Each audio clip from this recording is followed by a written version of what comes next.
is Rafi Guzon, and you are tuned in to Nothing But That Sports Talk. Get you in the game. And welcome to another episode of Nothing But That Sports Talk. I'm Rafiq Guzon alongside Bianca Peart. You've seen her work the Barker Center. Now, recently, she got a gig with MSG Networks, and she did March Madness a few months ago. Welcome to the show. Thank you, Rafiq. I'm so excited to be here and share more of my story. So thank you for having me. Yeah, I mean, come on now. I've seen you being interviewed at the Answer Square Garden, so it's only right that you know what? I gotta get you in the show. I gotta get an interview to at some point because you're just so phenomenally talented. I've seen a lot of your reels with NFL, NBA, pretty much everything. So yeah, why don't you talk a little bit about like how you got started and how you got interested in working in journalism? Well, I feel like journalism found me. I could not escape it.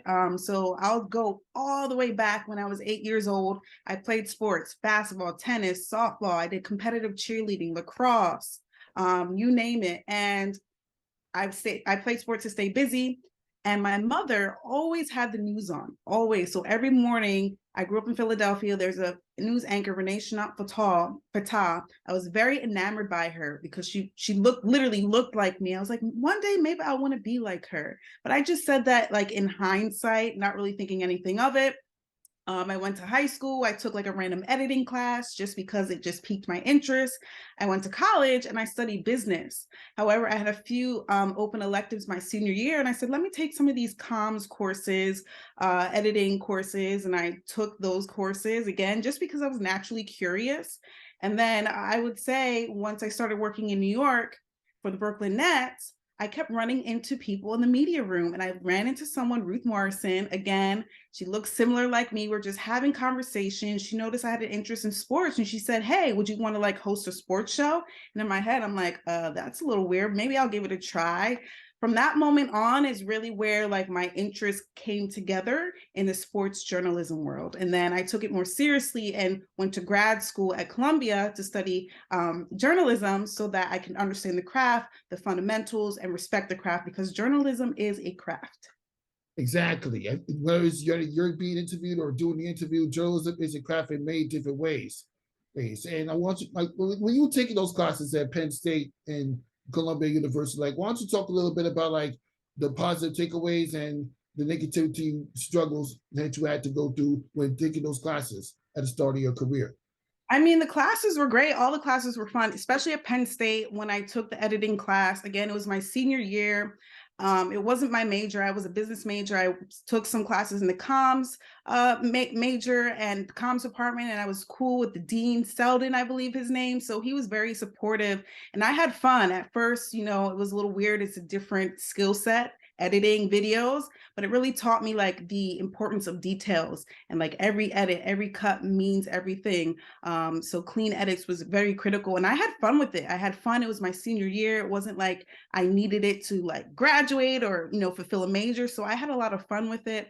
And I enjoyed it. So when I went to Columbia for grad school, that was a different beast. You know, Columbia journalism, one of the top schools, and their foundations are like on print, long form writing. So I really had to flex my writing skills in that course, but it really taught me, you know, the skills of having your lead, finding credible sources, and learning what to cut, what to include. One of my favorite classes at Columbia was an audio, writing for the ear. Writing for the ear, it's an audio class. And it really taught me the power of storytelling just through audio, because you just need a little phrase, short and simple. You don't have to go on a whole tangent like I am right now. But there's so much art and telling a story through audio, and it really helped me develop my writing skills and essentially on camera skills. And that's what it's all about. I mean, you got to get you started, learn how to do journalism in some different form. It's not just a storytelling. It's all the productivity when you're creating it. Like I remember I met some, like when I was covering the Fordham game, I actually met a student that's pretty much doing the same journalism class that you're taking, and she actually covered the Fordham game while being a student at Columbia University. Was there any particular events that you covered where, like when you was attending Columbia University? So while I was at Columbia University, that's when I had the opportunity of a lifetime to work with the NFL as the first ever global correspondent. So that occupied a lot of my time while I was in grad school. Mind you, I do work a whole 9 to 5. So I'm working a 9 to 5 job. I'm doing a part-time graduate degree. And then I had this NFL opportunity where I went to London, Mexico City, Philly, Minnesota, and the Super Bowl to capture the fan experience in different cities. So for me, you learn most by doing. So I was really able to apply my skills in the moment while I was doing my correspondent work in different cities and countries. Yeah, that has to be amazing. Being able to work in the NFL, covering it from a international perspective, and especially the Super Bowl, which is literally like one of the biggest events of a calendar year. Yes, it is the biggest event in the calendar year. But I thought what was really incredible going to London, where the Eagles, where I'm from, my hometown team, the Eagles took on the Jacksonville Jags. And it was just incredible to see the amount of fans in London who live in London, and just like the amount of growth of NFL overseas, in different across the pond, if you will. It was just so nice to see that camaraderie and that growth in the NFL, especially in a place that's like predominantly football, aka soccer and rugby. That's exactly my point. And obviously well, to take you back to where you just mentioned you played a lot of sports. Like, what did you love about playing at every particular sports from a younger age? It kept me busy. I mean, it allowed me to understand what challenges. It allowed me to understand discipline. It allowed me to become a team player. Allowed me to learn my independence. Like sports, I think hands down is synonymous with like your life. You learn the ups, the downs. You learn how to navigate different elements, and it's always about challenging yourself. So for me, I was just very I felt free playing sports again. Like I grew up in a predominantly white neighborhood. I was literally the only Black person on all my sports team. Maybe there were 2 of us, but I just felt free, and it just allowed me to express myself in a way where I always felt kind of shy and voiceless when I was in the classroom growing up. So I just really enjoyed playing sports, and the skills are so transferable, and clearly I can't escape it because I'm involved in the sports media world. Yeah, I kind of get that same feeling when I started watching it, like in the 2000s. I mean, I kind of escaped sports when I was at a younger age, but then when I started watching it on television for the first time, it got me wanting to get back into it more. So I kind of feel your passion a little bit more than I realized. Yeah.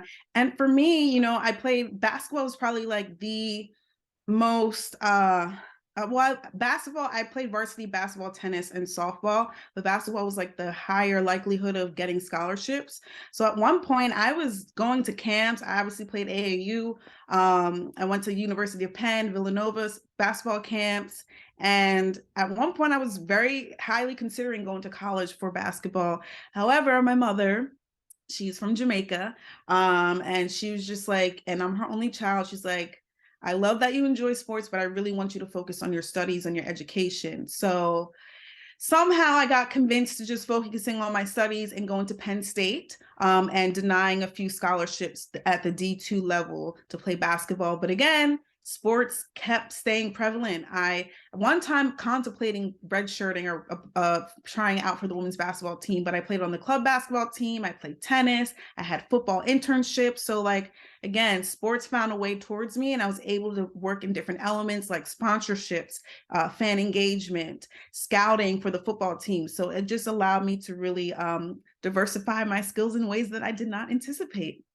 Yeah, that's very amazing. I mean, the fact that you're able to do all that while still maintaining a good mindset and working in sports is something that made people will be inspired.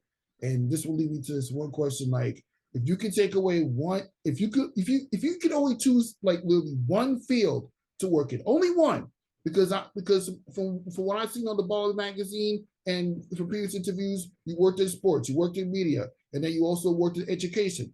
But if you could only pick to work in one field, with just one, take out the other 3, just one, what would it be?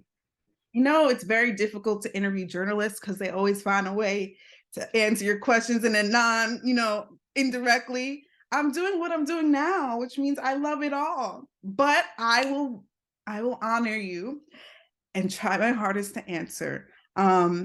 It's all good. Again, I've been working in education for 10 years full time. It's been incredible the amount of impact I have on students globally, developing their academic research, presentation skills, their critical thinking skills. So I've impacted hundreds of thousands of students globally in the work that I do. And that's near and dear to my heart. And I've been in sports working on as a game night, working as a stage manager and in production and sometimes hosting. So I feel like right now I'm in a space where I really want to explore the sports world more, the sports media. So perhaps that gives you somewhat of an answer. Yeah, I'm not even too surprised. It's all good. I mean, I like the fact that you only particularly work in sports. If you want to only work in one particular field between sports and education. I mean, education, you're teaching, you're giving back, everything you learned during your youth onto the youth in this generation. But working in sports, you get to do announcing, you get to do honor segments, you even get to actually like be so involved in all the production work by the dance teams and everything else involved in sports and its culture. Yeah, and again, like everything's transferable. So yes, working in sports, there are education elements, right? You have to learn how to lead a team, or you have to learn how to problem solve on the spot, or you have to learn how to critically think. If there's a scenario where you need to be here, the anthem singer needs to be here, but we are over here, like everything's transferable, which is why I feel like education at the end of the day is at the base of any career, because you need the brains to perform. Exactly. But why don't you describe life as a stage manager for the Brooklyn Nets, like from day one to 10 years later? Wow. So yeah, I started with the Brooklyn Nets when they moved to Brooklyn in 2012. And as a stage manager, we're kind of like the eyes for the directors, and making sure that all the entertainment is up to par. So anytime the ball is dead, is our time to shine. So during timeouts, quarter breaks, pregame, postgame, whenever the ball is not in play, that is our time to make sure that we entertain the fans. So it's an incredible experience. There's a variety of roles. So we have the anthem singers, we have the dancers, we have to pick out contestants, we have special guests that we shout out, including celebrities or military. So there's just so many moving parts during the game. And as a stage manager, it's an honor and an incredible opportunity to be the eyes for a director to make sure that the show is running afloat. And essentially the fans leave with a once in a lifetime experience. On average, fans maybe go to not so many basketball games. So if they're at one basketball game their entire lifetime, our goal is to make sure that they had an incredible experience. Win or loss, they remember the dancers. Win or loss, they remember the anthem singer. Or they remember us showcasing and dedicating people who've won scholarships or veterans. So it's just very exciting to be able to produce once in a lifetime shows day in and day out during the season.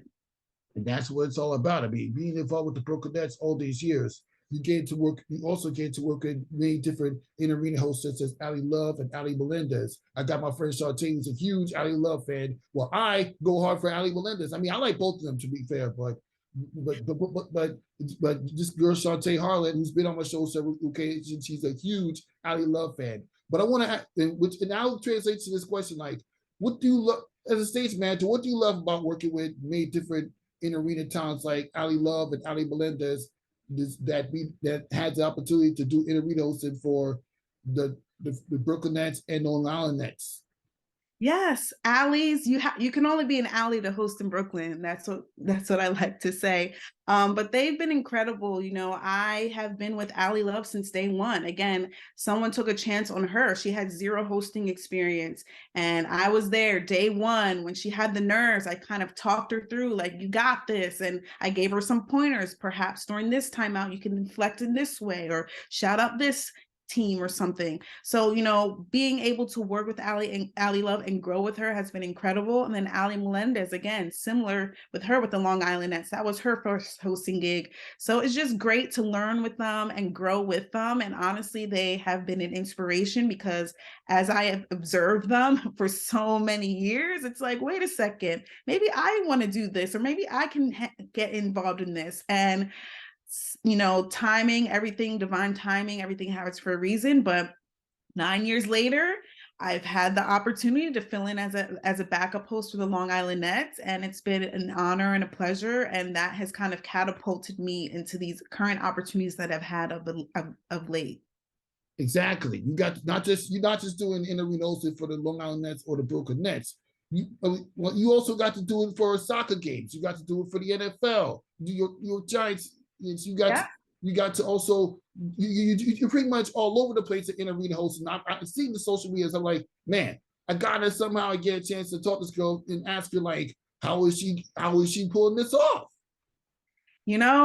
Heart and hustle. I'm very passionate again about the sports world, and I feel like I have an incredible energy. I bring some sort of unique energy and vibe to fans, and I'm able to connect with fans. So I believe I have this talent. So I'm going to search and reach out and find these opportunities. I don't ever neglect a direct message on social media. I've DM'd so many people saying, hey, would you ever need a host for this? Or like, again, I just have conversations with people and mention my skills. And then in divine timing, these opportunities come up. My biggest advice is just have conversations with everyone. For me, I say hi to everybody. If you see me anywhere, people call me the mayor because I get stopped every 5 seconds because I'm saying hi to someone, or someone's like, hey, I remember you. So I really believe in just having conversations with everyone, doesn't matter what their role is. And through those side conversations, honestly, is where those opportunities have come up, because they see me, they believe in me, they understand my goals, and they just want to help someone out. And support is love, love is support. So it's just nice, how these conversations have cultivated into these crazy opportunities. Again, it's been years in the making. This is literally 9 years coming into fruition.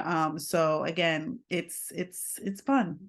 Yeah, I know it's fun. And I remember, like, literally a couple of years ago during COVID, when everything was shut down, you found a way to continue that engagement and interacting with fans. And that's kind of how me and you finally have like our first in-depth conversation when you was hosting a show, Bold and Brilliant. Yes. Oh my goodness. Wow. You're throwing it back. Yes. During the pandemic. And I did a series called Fan Speak, where I spoke with WNBA fans throughout the season while they were in the bubble or the wubble, however you want to call it. But I had a chance to speak with WNBA fans, including yourself, just to talk about like the game and what that experience is like not being at an arena. So yes, I definitely enjoy speaking with fans, speaking with anyone. I just feel like everyone has a story. I feel like everyone should be heard, and I just want to be a vessel or help make someone feel comfortable to make them feel like they can be themselves. Exactly. And it's also good to have numerous conversations with people, because you never know where the conversations that you have with certain people will lead to. Especially certain conversations can also lead to certain sponsorships and partnerships with many different brands throughout your career. Like, why don't you talk a little bit about how is the sponsorships and partnerships with many different brands planned accordingly? I've been very fortunate. For the very few sponsorships I've had, they found me. I just am myself on social media, specifically Instagram. That's my main platform, Instagram. I'm very raw and authentic in my stories. I just post what's on my mind, especially like mental health awareness. So I'm just myself. I post my workouts. It's very like lifestyle, if you would. The brands just reach out and say, hey, I love what you're doing. Would love if we could collaborate on something. And if I feel like it aligns with who I am and what I believe in, then I press play on that. But I'm fortunate for those opportunities. So, I think, again, it's just me being myself. And I've really had to bring it has taken years for me to feel like myself and showcase myself. I felt like I had to be a certain person or act a certain way to be liked or get opportunities. But the more I realize I just need to be myself, is when I relinquished the control. And I felt like that energy shifted and that energy just came towards me in these opportunities. Exactly. And you know what? Just a couple weeks ago, I just learned that how to actually create a sponsorship deck. So this when it gets put together, once the sponsorship gets put together, I'm going to be reaching out saying, "Hey, sponsor me in my show." Like, I love that. Yeah, no, and I think there's, again, sponsors, brands have money. Brands, organizations, and companies have the funds. It's just where they allocate it. And I think obviously we're in this shift where they understand the impact of users, user-generated content, actually using real life people to press their brand, expand their story. So there is someone out there who has the funds, and it's just, again, a matter of having those conversations. It may not happen in a month, but it could happen 5 years from now. And for me, I had, during my whole sports journey, I just learned in the power of the long game and just like being authentically myself. Exactly. And this question is for anybody that watches me at Planted Not Buried, because I'm a content writer for Planted Not Buried as well, as well as hosted this. Like, how do you feel that I mean, I know you probably said it like a couple times, but how do you feel that you impact your community through the fields that you're working in up to this point?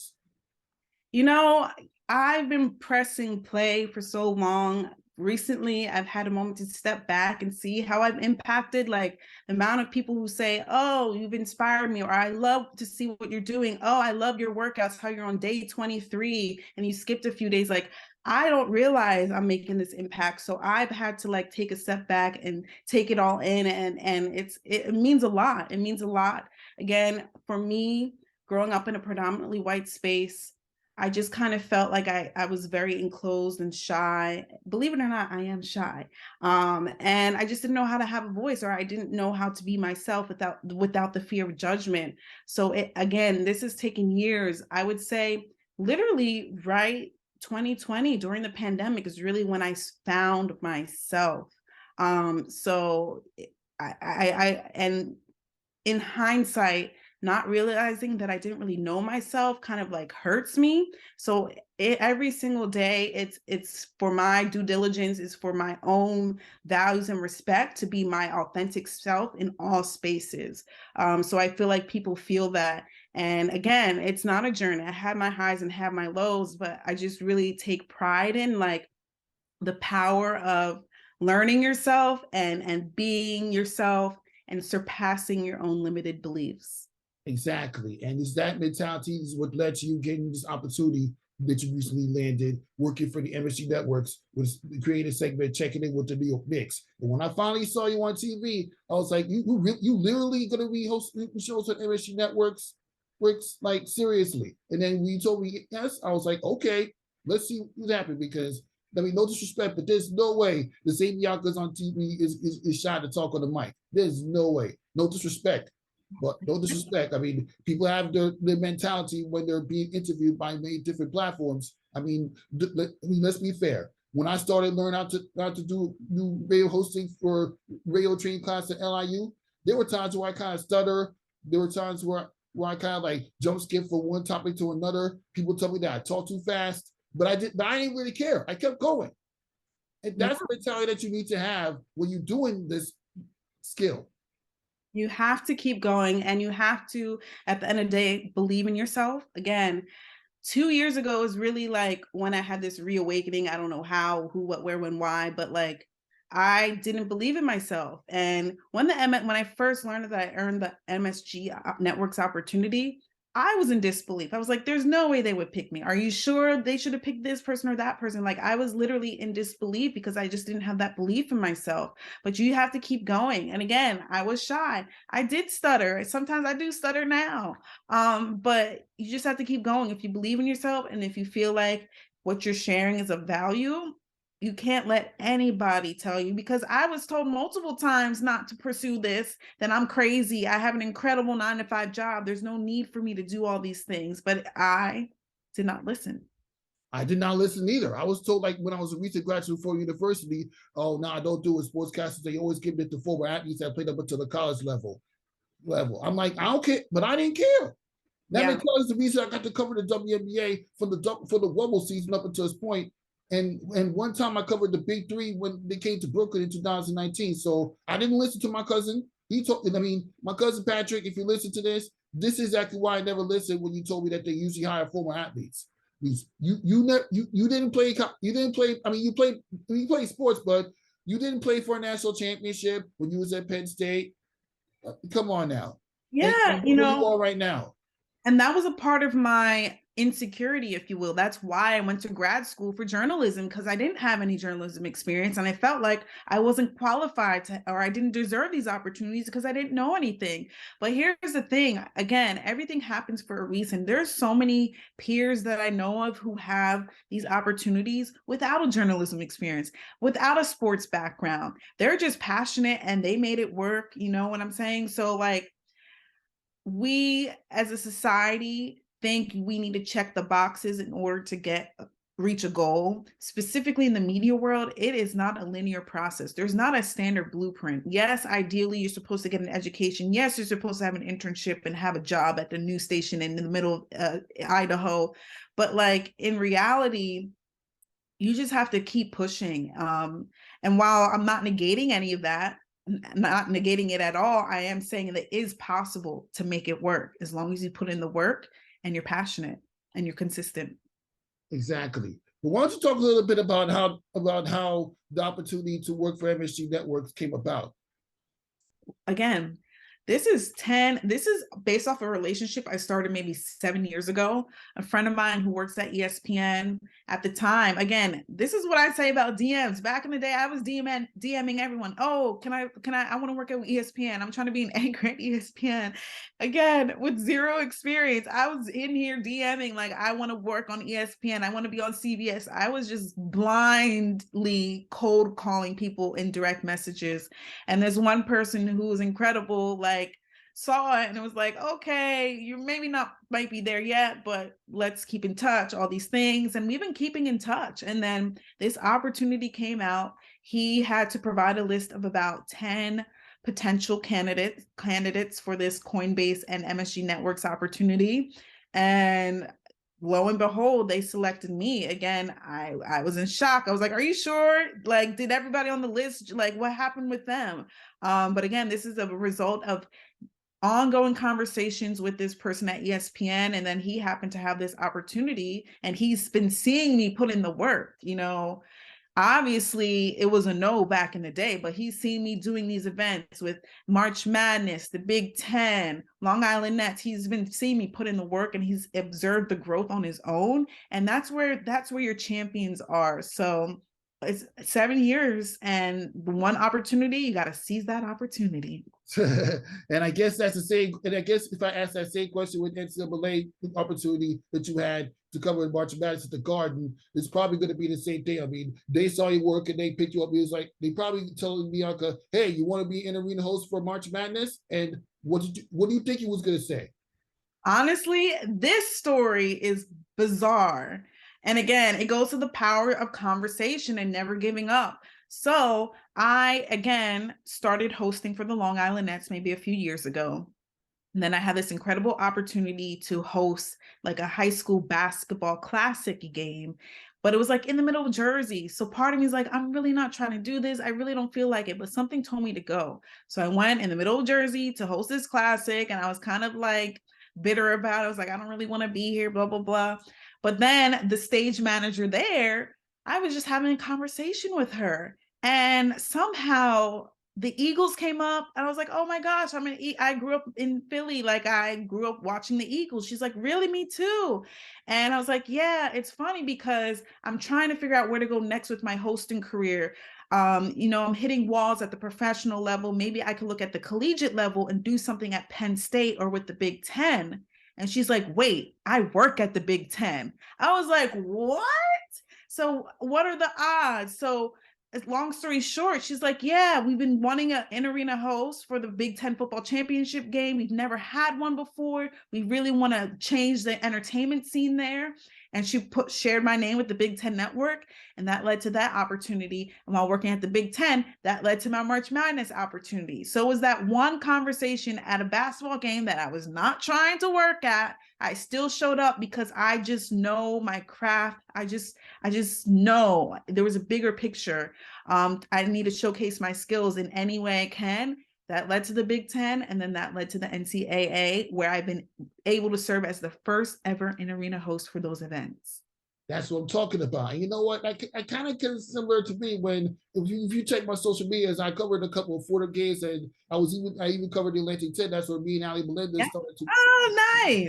started to actually build somewhat of a relationship.